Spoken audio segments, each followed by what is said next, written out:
We're live in the Senate, which is in a quorum call, and they'll be working on the Stock Act, which would ban members and staff from trading stocks with insider information. Debate on that bill is supposed to come up at 4:30 with a procedural vote at 5:30. And the Senate will also be getting a new parliamentarian. It'll be the first woman to hold the job. Her name is Elizabeth McDonough, and she'd replace Alan Fruman, who's been in the position on and off since 1987. And on the other side of the Capitol, the House, out of session today, back in tomorrow. And later in the week in the House, they'll be working on 2 budget bills that could change the way budget projections are made and the way costs are calculated for agencies and programs. Here in the Senate, again, debate scheduled to start at 4:30 on the Stock Act.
Espresso.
Senator from Michigan. Mr. President, I'd ask unanimous consent that further proceedings on the quorum call be dispensed with. Without objection. Mr. President, the lifeblood of our democratic government is the contract between the people and their elected representatives, a contract that must be based on trust that elected officials will act for the good of our nation and in the interests of their constituents and not for personal gain. Thank you. To ensure that we maintain that trust, our nation has laws and our Congress has rules that establish clearly the responsibilities of government officials, members of Congress, and their staffs, and provide for the enforcement of violations. The legislation before us is, in a way, preventative maintenance to protect that trust. It is a tightening up of our legal and ethical guidelines as part of what must be a constant effort to assure that the interests of our nation and our constituents come first. Our constituents must have confidence that members of Congress and our staffs will not use our positions for our personal financial benefit.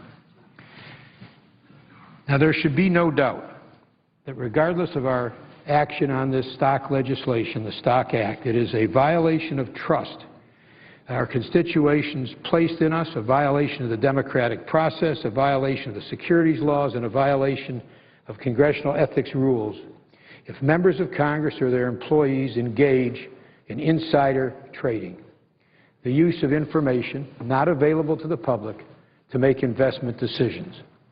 Insider trading is and will remain prohibited for members of this body to seek private profit through their public responsibilities, no matter what the fate of this bill. But questions have been raised about insider trading by members of Congress. The legislation before us today is designed to ensure that those questions are answered. It removes any doubt that insider trading by members and employees of Congress is against the law and against congressional rules. It's important to remove that doubt because any appearance of a breach in trust between Congress and our constituents is so corrosive to honest, open, and effective government. Back in December, the Homeland Security and Governmental Affairs Committee held extensive discussions on the need to preserve that trust, including a very productive hearing on December 1st. Later in December, the committee held a markup and approved the Stop Trading on Congressional Knowledge Act, or the Stock Act. I want to commend our chairman, Senator Lieberman, our ranking member, Senator Collins, for their leadership, and the many members of the committee, Democratic and Republican, who made contributions to that process. Two things became clear during our hearings and our markup. The first is that there was consensus that we should remove any uncertainty about the prohibition against insider trading. The second The second thing that became clear was that there was a significant bipartisan desire to avoid any unintended consequences as we sought to remove any uncertainty.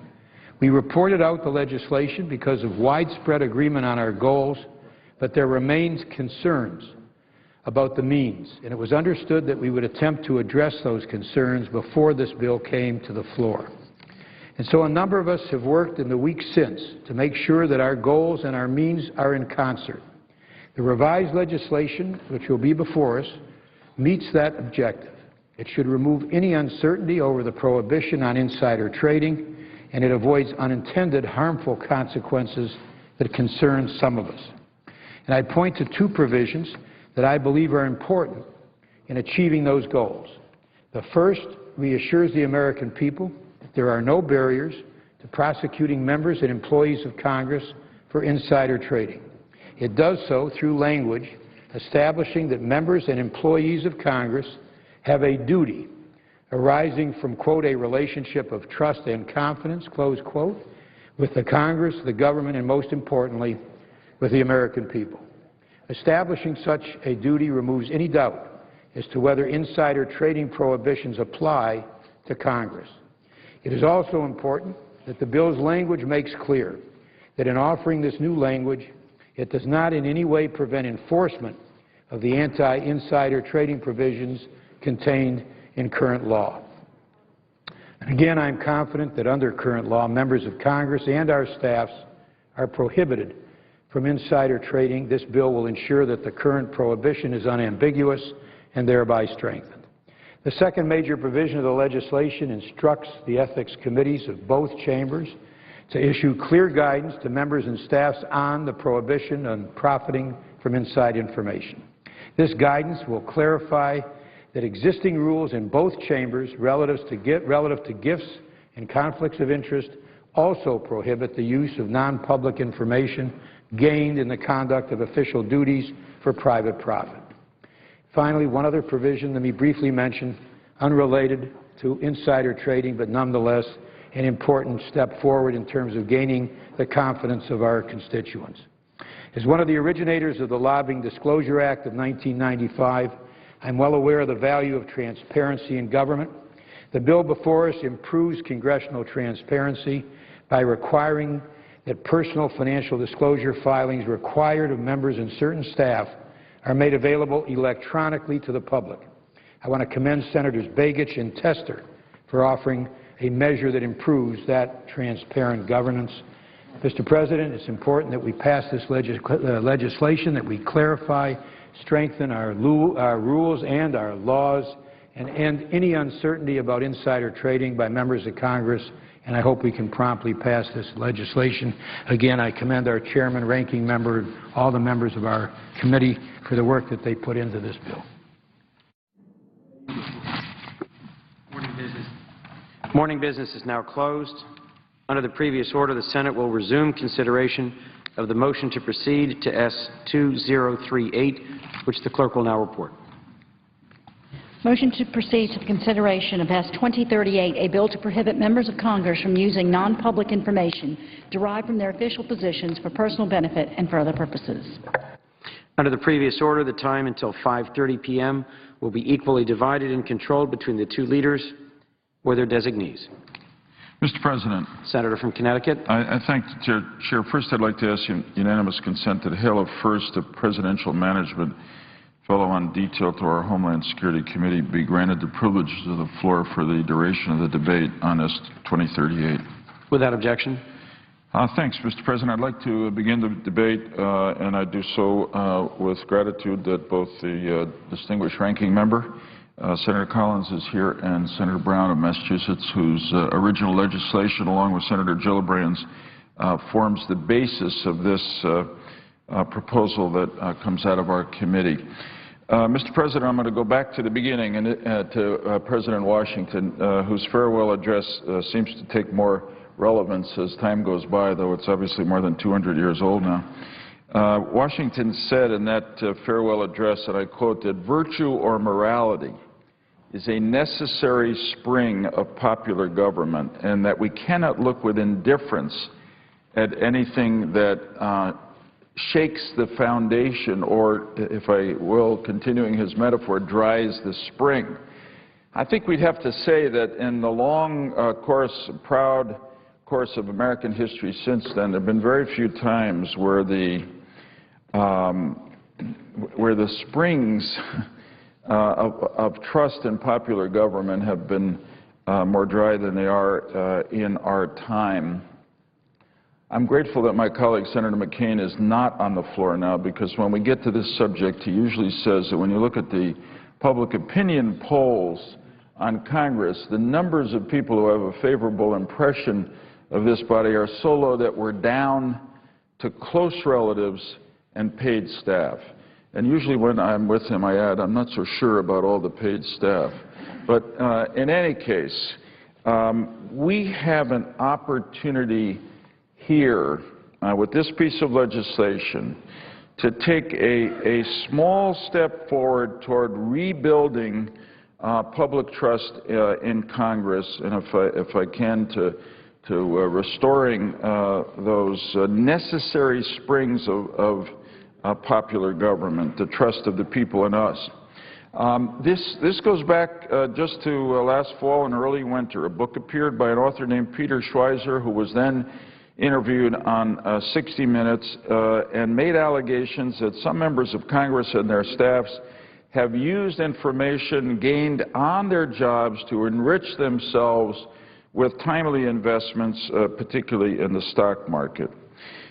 Those allegations, as Washington might have said, certainly dried the springs of trust that we should have with the American people even more than they already are. So, Mr. President, today I'm proud to rise to bring before the Senate the STOCK Act, which stands for Stop Trading on Congressional Knowledge Act of 2012. This piece of legislation puts into law language and reporting requirements that will make clear to the American people that we understand that being a member of Congress means that we have a responsibility to the public, a public trust, and that any member of Congress or staff member here who violates that trust will be punished.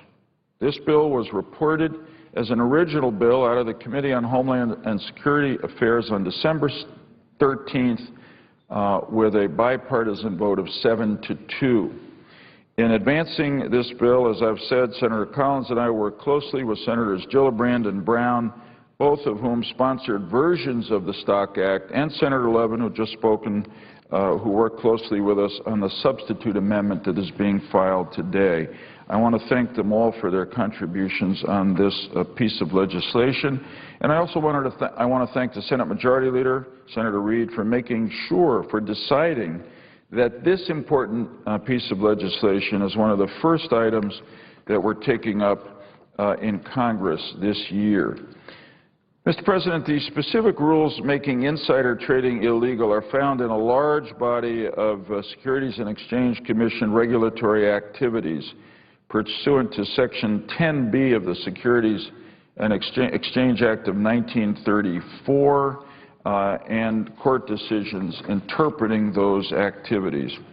Our Homeland Security Committee held a hearing on this topic in December, and the Securities Exchange Commission actually filed a statement with us for the record indicating its belief, declaring its belief that currently there is authority in the law to investigate and prosecute congressional insider trading cases. The Chief Enforcement Officer of the SEC said, and I quote, "Trading by congressional members or their staffs is not exempt from the federal securities laws, including the insider trading prohibitions," end quote. But other witnesses at that hearing, including Georgetown University law professor Donald Langevord and Columbia Law School professor John Coffey, told us that while the SEC might be technically right, in their opinion there was ambiguity in the law, and they couldn't be sure how a court would rule if there was a challenge to the SEC's authority to bring an insider trading case against a member of Congress or a staff member. That is because, as the professors explained, a person may be found to have violated insider trading laws only if he or she breaks a fiduciary duty, a duty of trust and confidence owed to somebody, typically to the shareholders of a company or to the source of non-public information. They argued that it's possible that a judge might decide that members of Congress do not have a fiduciary duty in the way in which it's normally been interpreted to anyone with respect to the non-public information that we receive while carrying out our duties. Now, I must say that I find it hard to see it that way. It seems to me self-evident that public office is a public trust and that members of Congress have a duty to the institution of Congress, but of course to the government as a whole, and ultimately, most important, to the American people, not to use information gained during our time in Congress and unavailable to the public to make investments for personal profit. But the fact is that there are some very experienced and intelligent legal experts who told our committee that they couldn't validate, couldn't certify that a judge would see it exactly that way. And that's really the purpose, the first purpose of this act, the Stock Act. It clarifies the ambiguity in securities laws by explicitly stating that members of Congress and our staffs have a duty of trust to the institution of Congress, to the United States government, and to the American people. A duty that members of Congress violate if we trade on non-public information we gain by virtue of our public position. The bill also requires the ethics committees of both houses of Congress to issue guidance to clarify that members and staff may not use non-public information derived from our positions in their positions in Congress to make a private profit. Besides these changes, and this is different and important, our committee decided that the Stock Act should require members of Congress and their staffs to file public reports on our purchases or sale of stocks, bonds, commodities, futures, or other financial transactions exceeding $1,000 in value within 30 days of the transaction. Right now, as the President and Senator knows, these trades are reported once a year in our annual financial disclosure statement. So this proposal would change that to within 30 days of the trade. More timely reporting of this kind will allow not just the SEC, but the public to assess whether there is anything suspicious or wrong about the timing of the trade and conduct here in the Senate. And that kind of early transparency will be an additional deterrent to unethical or illegal behavior. The bill also contains another important provision offered in committee by Senators John Tester and Mark Begich that will require the financial disclosure forms filed by members and staff to be filed electronically and perhaps even more significantly, therefore, be available online for public review. The fact is our reports are now available for public review, but you've got to go to the Office of the Secretary of the Senate and ask for copies of them. There's no sensible reason to make someone physically come to the House or Senate to see a copy of one of our financial disclosure forms. They are public records, and they ought to be easily available to the public online, and this proposal will make sure that that happens. Mr. President, those are the three major provisions of the proposal as I see it: to establish a clear fiduciary duty under the insider trading laws so that it's clear that members of Congress and our staffs are covered by them. Secondly, to require disclosure of trades in excess of $1,000 within 30 days. And third, that those trades in our annual financial report will be electronically filed and therefore available online.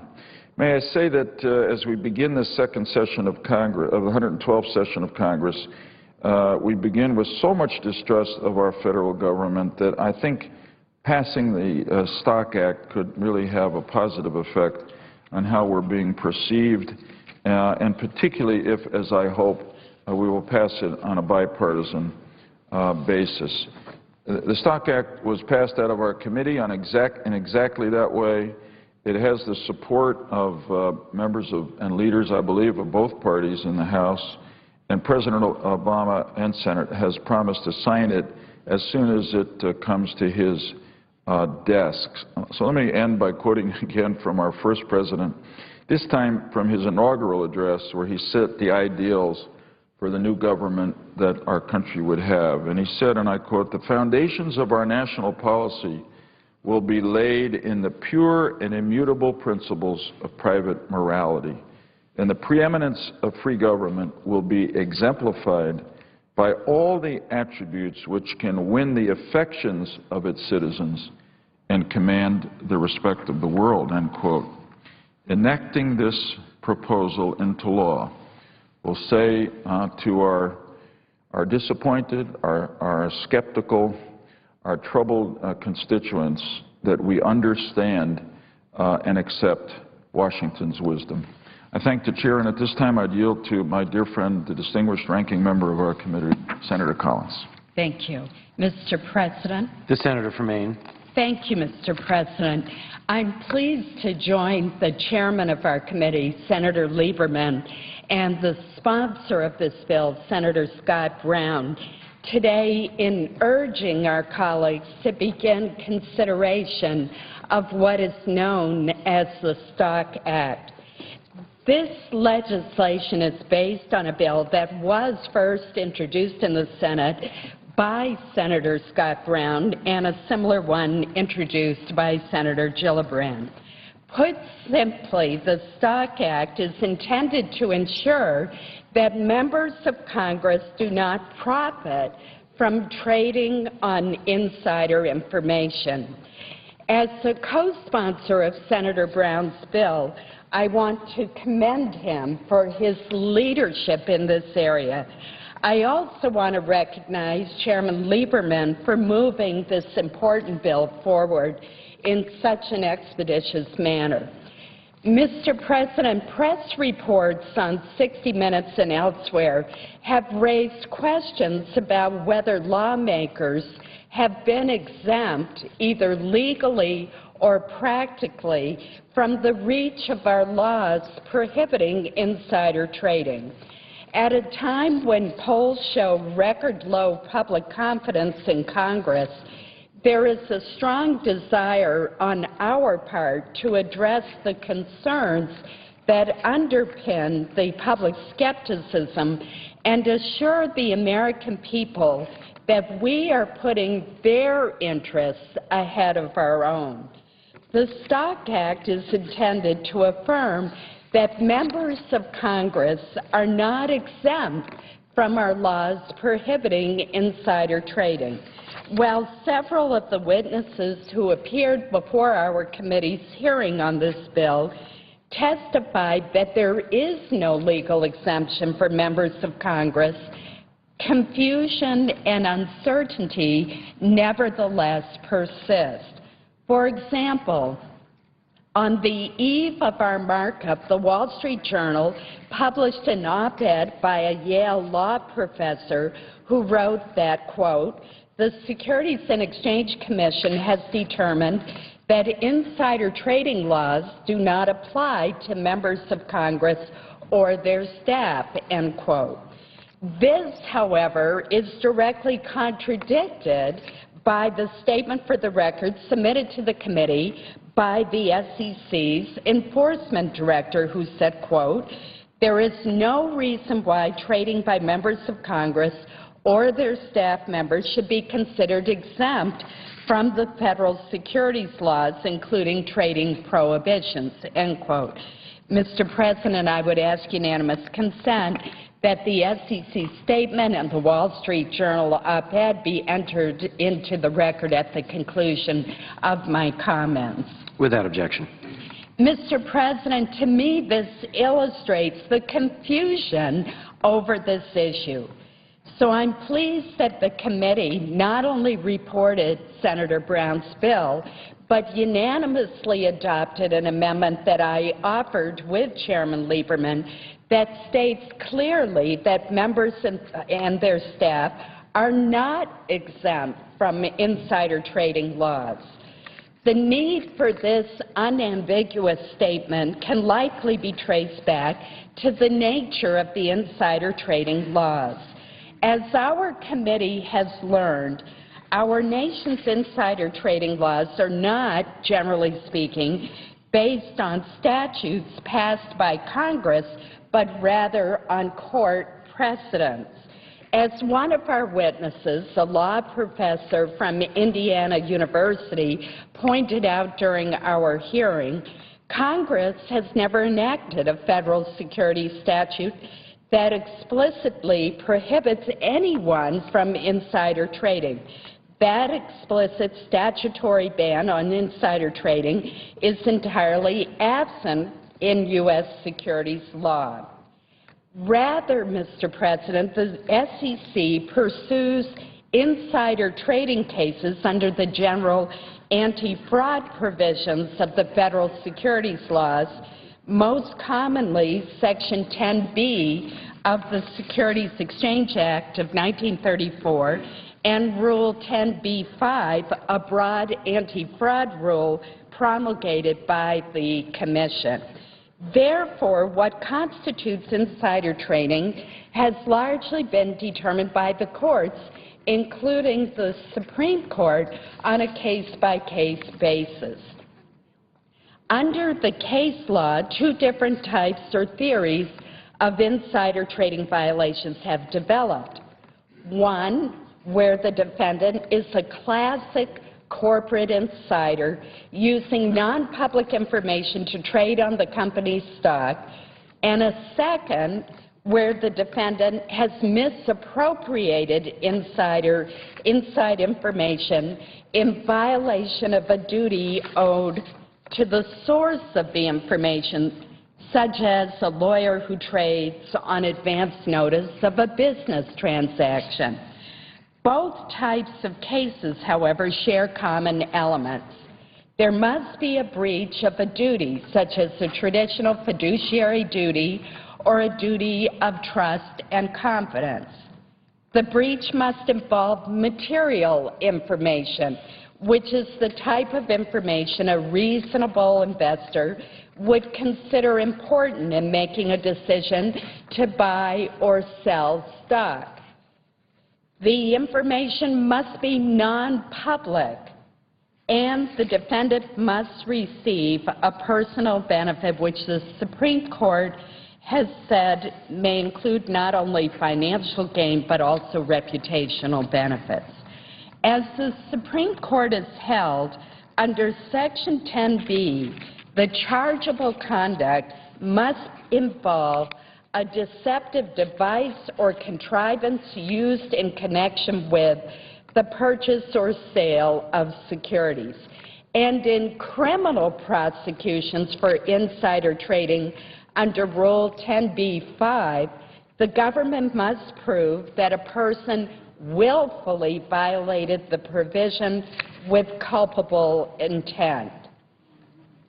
Although the witnesses who came before the committee generally agreed that Congress enjoys no exemption from insider trading laws, they also stressed the need to clarify the relevant duty that applies to members. The board reported by the committee in language refined by Senator Levin addressed this issue by affirming a duty arising from the relationship of trust and confidence already owed by members and their staff to the Congress, the United States government, and the citizens we serve.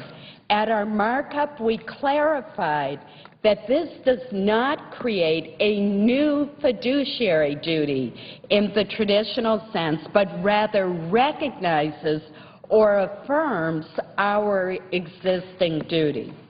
As reported, the bill would also have amended the Congressional Accountability Act to prohibit members and staff from using non-public information gained through the performance of their official duties for personal benefit. This proposed prohibition, however, was not limited to the trading context or otherwise tethered to financial transactions. Because it was not anchored in financial transactions, I expressed some concerns about the potential breadth of this term and the potential for unintended consequences. These concerns were echoed by several members of the committee during our consideration of the bill. Therefore, following the markup, we continued to refine the bill while adhering to the fundamental principle that members of Congress should be subject to the same insider trading laws as other Americans. I believe we've come up with a solution that addresses the potential problem that really troubles all of us, and that is public officials using public office for private gain. We need, however, to make sure that in doing so we do not inhibit our ability to gather information so that we can serve our constituents to the best of our ability. The proposed substitute offered by Senator Reid, Senator Brown, Senator Lieberman reflects the work of our committee members as well as other bill sponsors. It would require the Senate Ethics Committee and the House Committee on Standards of Official Conduct to issue guidance on the relevant rules of each chamber, clarifying that members and staff may not use non-public information derived from their positions in Congress to make a personal profit. This would cover insider trading matters as well as land deals and other financial transactions where non-public information could be wrongly converted into a private gain. Like the reported bill, the substitute includes a straightforward statement making clear that members and their staff are not exempt from insider trading prohibitions arising from the securities laws. In keeping with an amendment that Senator Paul successfully offered at our markup, the substitute applies the same framework, the clarification of the prohibition against using non-public information for private profit and the affirmation of the existing duty that we have to the employees of the executive and judicial branches as well as the legislative branch. And like the reported bill, the substitute includes earlier deadlines for financial reporting requirements and greater transparency for financial disclosure statements, as the chairman mentioned, by requiring that they be available online and in a searchable format. Mr. President, I believe that we need to reassure a skeptical public that we understand that elective office is a place for public service, not private gain, that it is an honor and a trust that we have been given by the people that we represent.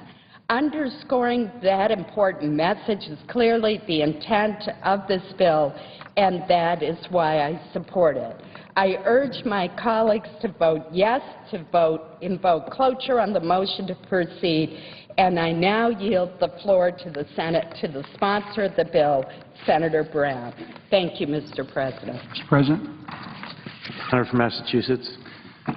Thank you, Mr. President. I want to thank, obviously, Ranking Member Collins and Chairman Lieberman for really doing something very unusual around here, which is to get something out in a very short period of time, having it not only come up, being filed by Senator Gillibrand, her bill, and me with my bill, and then you both working together to move it forward for a hearing, and then that hearing going very well and coming out so quickly is unheard of, and I want to thank you for that. And I want to thank Leader Reid for bringing this bill to the floor today, as well as I said, Chairman Lieberman, Ranking Member Collins, and Senator Gillibrand.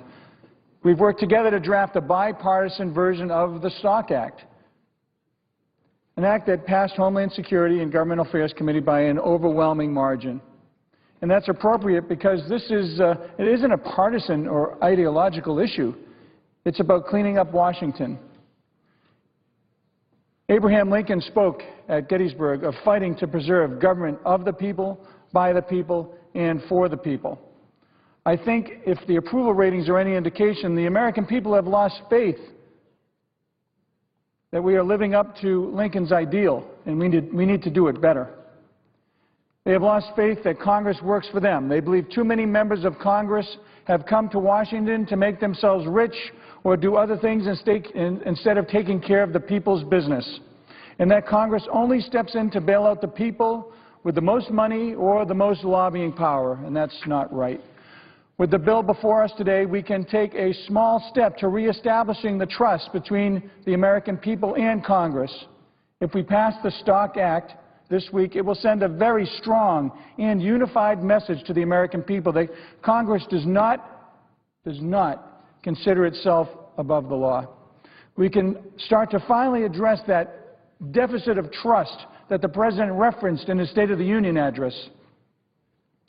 Members of Congress must live by the same rules that govern every other American citizen. As you recall from a 60 Minutes investigation only 2 months ago, we learned that members of Congress, their staff, as well as other federal employees may be using material non-public information for their personal gain, either through stock trades, real estate deals, or other financial activity. Everyone agrees that this should be illegal, or it already is, as referenced by the ranking member in her very thorough explanation of the law and the problems with it. But somehow, despite all of the evidence, there has never been a single member of Congress or congressional staffer charged with insider trading. I have to admit, like you and many others, I was shocked by this report. I think we all were, and as a result, I filed my version of the Stock Act, which would prohibit members and employees of Congress from using material non-public information for their personal benefit.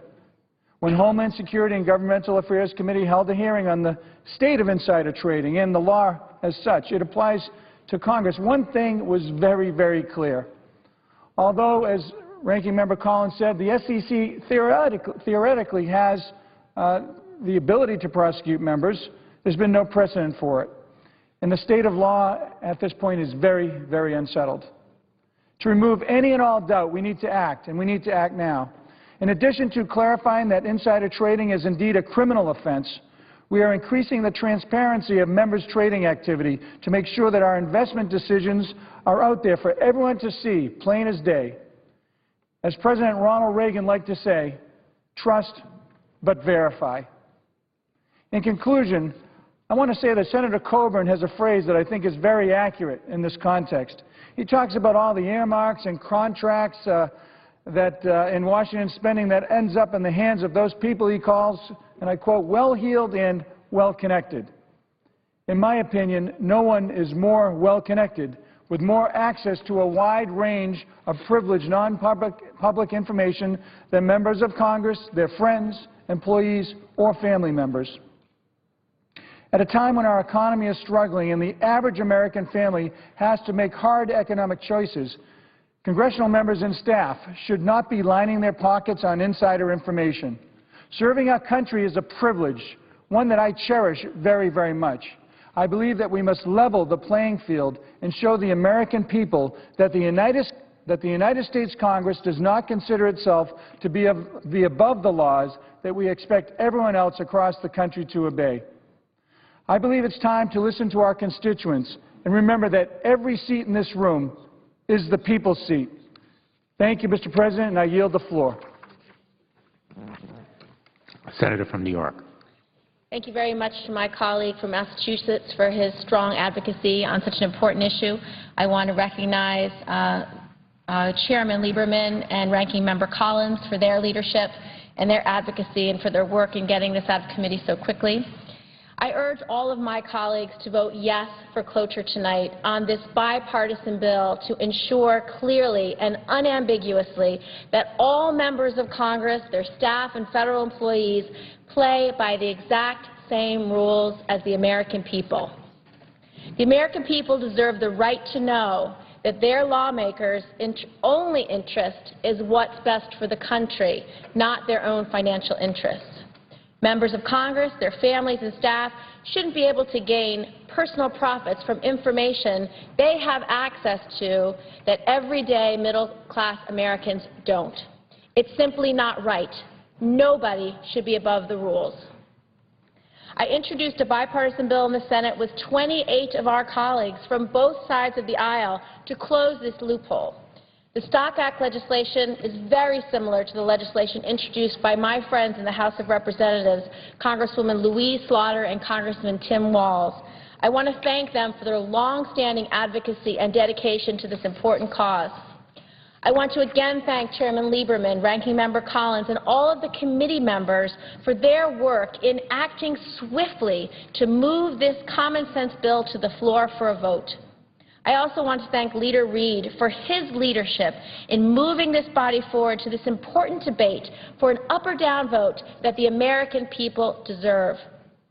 Our bill, which has received the support of at least 7 good government groups, covers 2 important principles. First, members of Congress, their families, and their staff should be barred from buying or selling securities on the basis of knowledge gained through their congressional service or from using the knowledge to tip off anyone else. The SEC and the CFTC must be empowered to investigate these cases to provide additional teeth. Such acts should also be in violation of Congress's own rules to make it clear that the activity is inappropriate. And second, members should be required to disclose transactions within 30 days to make this information available online for their constituents to see, providing dramatically improved oversight and accountability from the current annual hard copy reporting. I am pleased that the final product that passed with bipartisan support out of the committee is a strong bill with teeth and includes measures such as ensuring members of Congress cannot tip off others with non-public information gained through their duties, and ensures trading from this information would also be a violation of Congress's own ethics rules. Some critics have said that this bill is unnecessary and already covered under current statutes. I've spoken with experts in the past with these investigations of this nature, and they strongly disagree. We must make it unambiguous that this kind of behavior is illegal. As my home state newspaper, the Buffalo News, noted, the Stock Act would ensure that it's the people's business being attended to. President Obama said in his State of the Union, "Send him the bill and he will sign it right away." We should not delay. It is time to act. I urge my colleagues to vote yes tonight for cloture so we can pass this bill without delay. Let's take this step to begin rebuilding the trust necessary in Congress. Thank you.